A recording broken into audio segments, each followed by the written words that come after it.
আসসালামু আলাইকুম গাইজ, আপোনালোকে কেনেকুৱা আছে? মোৰ খবৰ ভাল। আজি ৰাতিপুৱা এটা কেকৰ অৰ্ডাৰ আহিলে।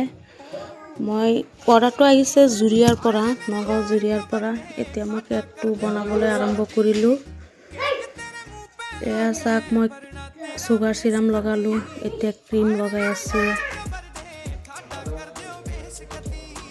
ক্ৰীমখিনি দি আছোঁ। এতিয়া মই ক্ৰীমখিনি লগাই ল'ম। ক্ৰীমখিনি ধুনীয়াকৈ গাৰ্নিচিং কৰি ল'ম মই কেকৰ ওপৰত। এটা ক্ৰীম শেষ হ'ল, লগাই পেলাই এটা পাৰ্ট আৰু এটা পাৰ্ট ল'লোঁ।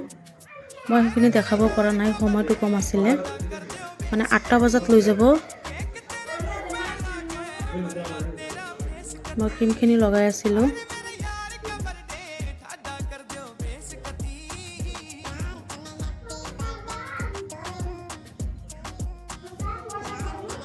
এতিয়া ক্ৰীম লগাই ক্ৰাম কোটিং হৈ গ'ল। এইটো নি পেলাই, কাৰেণ্টটো নাছিলে, মই দুমাদুম নি কিনে বোলে আইচত থলোঁ আৰু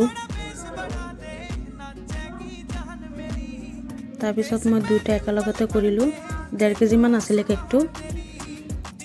তাৰপিছত কাৰেণ্টটো নায়েই, জানেতো বুঢ়া গাঁৱৰ কাৰেণ্টৰ অৱস্থা।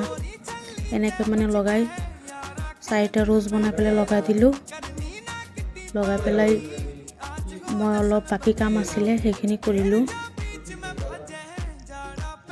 তাৰপিছত ফ্লাৱাৰৰ হেৰিকেইটা দি দিলোঁ, ৰ'জৰ পাতকেইটা দি দিলোঁ।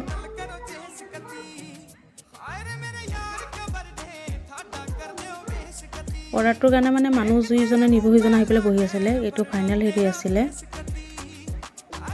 মানে লগাই আছোঁ আৰু দেখাই আছোঁ। আৰু কাৰোবাৰ যদি কেক লাগে মোৰ পৰা অৰ্ডাৰ দিব পাৰে। বুঢ়াগাঁও নতুন